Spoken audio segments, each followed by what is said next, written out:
ಆಕಾಶವಾಣಿ ಮೈಸೂರು.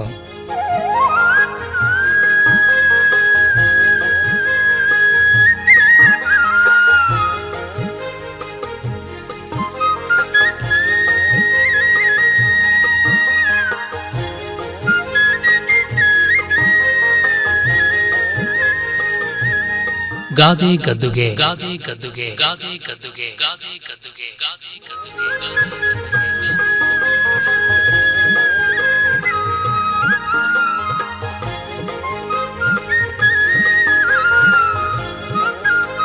ರಚನೆ ಹಾಗೂ ಪ್ರಸ್ತುತಿ ಡಾಕ್ಟರ್ ಎಂಎಸ್ ವಿಜಯಹರನ್. ಪಟ್ಟಣ ಆಳೋ ತಂದೆಗಿಂತ ಕೊಟ್ನ ಕುಟ್ಟೋ ತಾಯಿನೇ ಮೇಲು.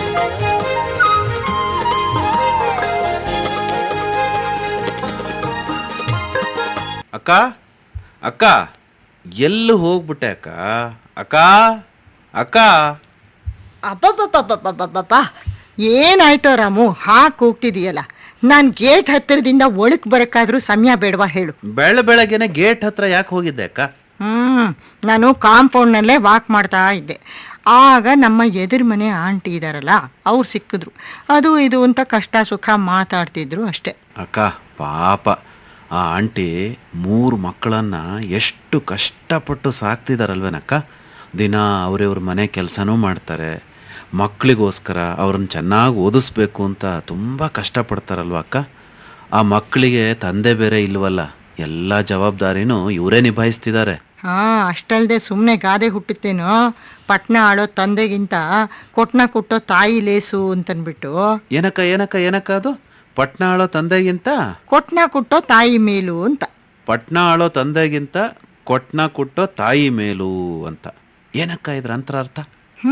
ಈಗ ಪಟ್ನ ಆಳೋ ತಂದೆ ಅಂದ್ರೆ ಏನಿರ್ಬೋದು ಅರ್ಥ? ಒಂದು ಊರು ಅಥವಾ ನಗರವನ್ನೇ ಆಳುವವನು ಶ್ರೀಮಂತ ತಂದೆ ಅನ್ಬಹುದು ಅಲ್ವಾ? ಸರಿಯಾಗಿ ಹೇಳಿದೆ. ಆದರೆ ಇದು ಈ ಗಾದೆಯ ಬಹಿರಂಗದ ಅರ್ಥ ಅಷ್ಟೆ. ಅಂತರಂಗದ ಅರ್ಥ? ಯಾವುದೇ ತಂದೆ ಶ್ರೀಮಂತನಾದವನು ಬಡತನದ ಕಷ್ಟ ಕಾರ್ಪಣ್ಯಗಳ ಕೋಟಲೆಗೆ ಸಿಕ್ಕಿ ಹಾಕಿಕೊಂಡಿಲ್ಲದೆ ಇರೋನು ಅಂತ ಅಂದ್ಕೋಬಹುದು. ಸರಿ ಸರಿ. ಇನ್ನು ಕೊಟ್ನ ಕುಟ್ಟೋ ತಾಯಿ ಅಂದ್ರೆ, ಅದರಲ್ಲೂ ಕೊಟ್ನ ಅಂದ್ರೆ? ಸ್ವಲ್ಪ ಸಾವಧಾನವಾಗಿ ಕೇಳು, ಹೇಳ್ತೀನಿ. ಕೊಟ್ನ ಅಂದ್ರೆ ಭತ್ತ ಕುಟ್ತಾ ಇದ್ರು ಹಿಂದೆ ಇಲ್ಲ, ಅಕ್ಕಿ ಮಾಡಕ್ಕೆ. ಈಗಿನ ಹಾಗೆ ಮಿಷಿನ್ಗಳು ಇದ್ಲಿಲ್ವೋ ಏನೋ. ಈ ಕೊಟ್ನ ಅಂದರೆ ಭತ್ತ, ಅದನ್ನು ಕುಟ್ಟಿ ಅಕ್ಕಿ ಮಾಡೋದಕ್ಕೆ ಅಂತ ತುಂಬ ಜನ ಬೇಕಾಗ್ತಿತ್ತು. ಸಾಮಾನ್ಯವಾಗಿ ಹೆಣ್ಮಕ್ಳು ಕುಟ್ಟಿ ಬಿಸಿ ಮಾಡೋ ಕೆಲಸ ಚೆನ್ನಾಗಿ ಮಾಡ್ತಾರೆ ಅನ್ನೋದ್ರಿಂದ ಅವರನ್ನೇ ಆ ಕೆಲಸಗಳಿಗೆ ನೇಮಿಸ್ಕೊಳ್ತಿದ್ರು ಅಂತ ಕಾಣುತ್ತೆ. ಓದಿ ಬರಹ ಇಲ್ಲದೆ ಇರೋಂಥ ಶ್ರೀಮಂತರಲ್ಲದ ಬಡ ಹೆಂಗಸರು ಅಲ್ಲಿ ಕೆಲಸ ಮಾಡ್ತಿದ್ರು. ಗಂಟೆಗಟ್ಟಲೆ ಹಗಲು ಇರುಳು ಒಂದೇ ಭತ್ತ ಕುಟ್ಟಿ ಅಕ್ಕಿ ಮಾಡ್ತಿದ್ರು ಕಣೋ. ಎಷ್ಟು ಶ್ರಮದ ಜೀವನ ಅಲ್ವೇನಕ್ಕ? ಹೊಟ್ಟೆಪಾಡಿಗೆ ಎಷ್ಟೋ ಹೆಣ್ಮಕ್ಳು ಆ ಕೆಲಸ ಮಾಡ್ತಾ ಇದ್ರು. ಅದರಲ್ಲೂ ಆ ಕಾಲದಲ್ಲಿ ಗಂಡ ತೀರ್ಕೊಂಡಿರೋ ಮಕ್ಕಳು ಮರಿನ ನೋಡ್ಕೋಬೇಕಾಗಿರೋ ಅನಿವಾರ್ಯತೆ ಬಂದವರು ತುಂಬಾ ಇರ್ಬೋದಲ್ವಾ? ಏನೇ ಇರಲಿ, ಒಂದು ವೇಳೆ ಗಂಡ ಇದ್ರೂ ಅವನು ಬೇಜವಾಬ್ದಾರಿ ಇರುವಂಥವನಾದರೆ ಅವನೇನು ಮಕ್ಕಳನ್ನ ಸಾಕ್ತಾನೆ ಹೇಳು. ಅಂಥ ಸಂದರ್ಭದಲ್ಲೂ ಕೂಡ ತಾಯಿಯಾದವಳು ಸಂಸಾರ ನಿರ್ವಹಣೆಗೆ, ಮಕ್ಕಳ ಏಳಿಗೆಗೆ ಅಂತ ದುಡಿತಾ ಇದ್ಲು, ಗೊತ್ತಾ? ಮತ್ತೆ ಈ ಕೊಟ್ನ ಕುಟ್ಟೋ ತಾಯಿಗೂ ಪಟ್ನ ಆಳೋ ತಂದೆಗೂ ಯಾಕೆ ಹೋಲಿಸಿ ಪಟ್ನ ಆಳೋ ತಂದೆಗಿಂತ ಕೊಟ್ನ ಕುಟ್ಟೋ ತಾಯಿನೇ ಮೇಲು ಅನ್ನೋ ಗಾದೆ ಬಂದಿರಬಹುದು ಅಂತ? ಪ್ರಶ್ನೆ ಏನೋ ಚೆನ್ನಾಗಿದೆ, ಅದರ ಉತ್ತರ ವಿವರವಾಗಿ ಹೇಳಿದ್ರೆ ಕೇಳಕ್ಕೆ ಟೈಮ್ ಇದೆ ತಾನೇ? ನೀನು ತಿಂಡಿ ಕೊಡೋವರೆಗೂ ಟೈಮ್ ಇದೆ ಕಣಕ್ಕ, ಹೇಳು. ರಾಮು, ಈಗ ನೀನು ಇತಿಹಾಸ ಪುರಾಣಗಳಲ್ಲಿ ಓದಿರಬಹುದು, ರಾಜ ಮಹಾರಾಜರುಗಳಿಗೆ, ದೇವರುಗಳಿಗೆ 2 ಹೆಂಡ್ತೀರು 3 ಹೆಂಡ್ತೀರು ಅಂತೆಲ್ಲ. ರಾಜ ಮಹಾರಾಜರಂತೂ ಯಾವುದೋ ಊರನ್ನು ರಾಜ್ಯವನ್ನು ಆಕ್ರಮಣ ಮಾಡಿ ಗೆದ್ರೆ ಆ ಊರಿನ ರಾಜಕುಮಾರಿಯನ್ನ ವಿವಾಹವಾಗಿ ಕರೆತರೋದು ಕೂಡ ಪ್ರತಿಷ್ಠೆಯ ಸಂಕೇತನೇ ಆಗಿತ್ತಲ್ವಾ? ದೇವತೆಗಳಲ್ಲೂ ಅಷ್ಟೇ ನೋಡು. ಈಗ ಗಮನಿಸಿದ್ರೆ ಈಶ್ವರನಿಗೆ ಪಾರ್ವತಿ, ಗಂಗೆ, ಗೌರಿ ಅಂತಾದರೆ ಶ್ರೀಕೃಷ್ಣನಿಗೆ ರುಕ್ಮಿಣಿ, ರಾಧೆ, ಸತ್ಯಭಾಮ. ಇದೆಲ್ಲದರಿಂದ ಪ್ರಭಾವಿತರಾಗೋ ಏನೋ ನನಗಂತೂ ಗೊತ್ತಿಲ್ಲಪ್ಪ. ಈ ಶ್ರೀಸಾಮಾನ್ಯರು ಕೂಡ ಕೆಲವರು ಬಹುಪತ್ನಿತ್ವವನ್ನು ಅನುಸರಿಸ್ತಾ ಇದ್ರು. ಇದಕ್ಕೆ ಅವ್ರದೇ ಆದ ಕಾರಣಗಳನ್ನು ಕೊಡ್ತಾ ಇದ್ರು. ಮೊದಲ ಹೆಂಡತಿಗೆ ಮಕ್ಕಳಾಗಲಿಲ್ಲ ಅಂತಲೋ, ಹುಷಾರಿಲ್ಲ ಅಂತಲೋ, ಇನ್ಯಾರೋ ಹೆರಿಗೆಯಲ್ಲಿ ತೀರ್ಕೊಂಡ್ರು ಅಂತಲೋ, ಏನೋ ಮಕ್ಕಳನ್ನ ನೋಡ್ಕೊಳ್ಳೋದಕ್ಕೆ, ಮನೆ ಕೆಲಸ ನೋಡ್ಕೊಳ್ಳೋದಕ್ಕೆ ಯಾರೂ ಇಲ್ಲ, ಮನೆ ಅಂದಮೇಲೆ ಒಂದು ಹೆಣ್ಣು ದಿಕ್ಕಿರಬೇಡ್ವೇ ಅಂತೆಲ್ಲ ಹೇಳ್ತಾ ಇದ್ರು. ಆದ್ರೆ ಇದೆಲ್ಲ ತಪ್ಪಲ್ವನಕ್ಕ. ಅದರಲ್ಲೂ ಒಬ್ಬ ಹೆಂಡತಿ ಬದುಕಿರುವಾಗ ಇನ್ನೊಬ್ಬಳನ್ನ ಮದುವೆ ಆದರೆ ಕಾನೂನಿನ ಪ್ರಕಾರ ಶಿಕ್ಷೆಗೂ ಒಳಗಾಗ್ತಾರೆ ಅಲ್ವೇನಕ್ಕ? ಖಂಡಿತ. ಈಗ ನಮ್ಮ ವಿಷಯ ಅದಲ್ಲ. ಮತ್ತೆ ಈಗ ಗಂಡಸು ವರ್ತಿಸೋ ಹಾಗೆ ಅದೇ ಸ್ಥಾನದಲ್ಲಿರೋ ಒಬ್ಬ ಹೆಂಗಸು ವರ್ತಿಸೋದು ಸ್ವಲ್ಪ ವಿರಳ ಅಂತಲೇ ಹೇಳಬೇಕು. ಮತ್ತು ಹಿಂದೆ ಎಲ್ಲ ಕೂಡ ಗಂಡಸಿಗೆ ಹೇಗೆ ಬಹುಪತ್ನಿತ್ವಕ್ಕೆ ಬೇಗ ಸಮಾಜ ಒಪ್ತಾ ಇತ್ತು, ಹಾಗೆ ಸ್ತ್ರೀ ಇನ್ನೊಂದು ಮದುವೆ ಆಗ್ತಾಳೆ ಅಂದರೆ ಅಷ್ಟು ಸುಲಭದ ವಿಷಯ ಆಗಿರಲಿಲ್ಲ ಅದು. ಹೀಗಾಗಿ ಅವಳು ತನ್ನ ಸುಖ ಸಂತೋಷಗಳಿಗಿಂತ ತನ್ನ ಮಕ್ಕಳ ಏಳಿಗೆ ಅಭಿವೃದ್ಧಿನೇ ಹೆಚ್ಚಾಗಿ ಮುಖ್ಯವಾಗಿ ನೋಡ್ತಾ ಇದ್ಲು.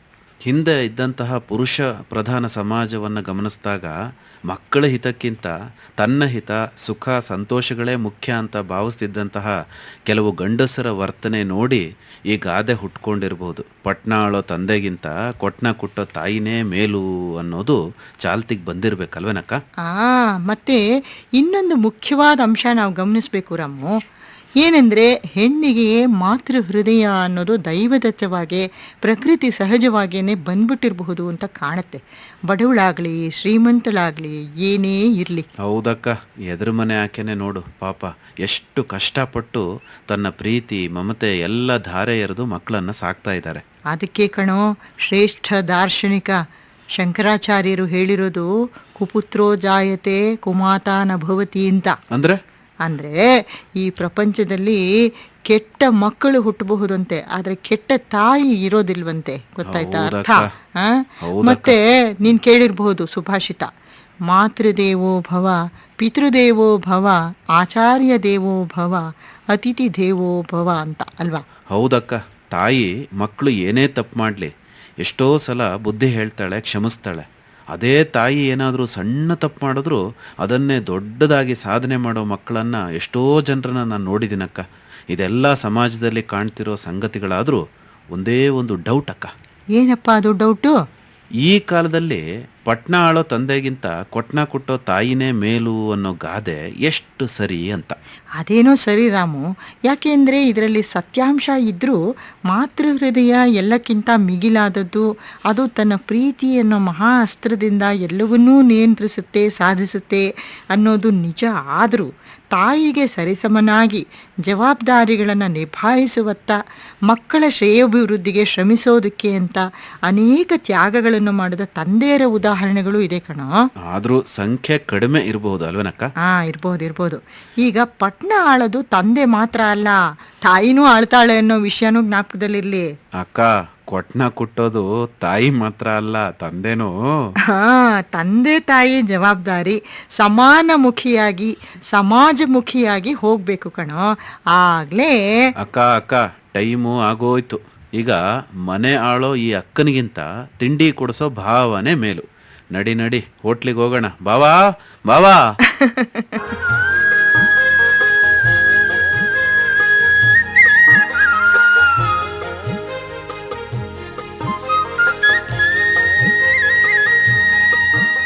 ಗಾದೆ ಗದ್ದುಗೆ ಕೇಳುತ್ತಿದ್ದೀರಿ.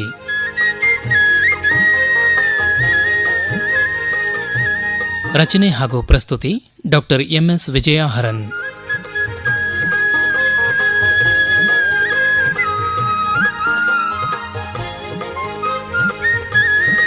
ನಿರೂಪಣೆ N ಕೇಶವಮೂರ್ತಿ.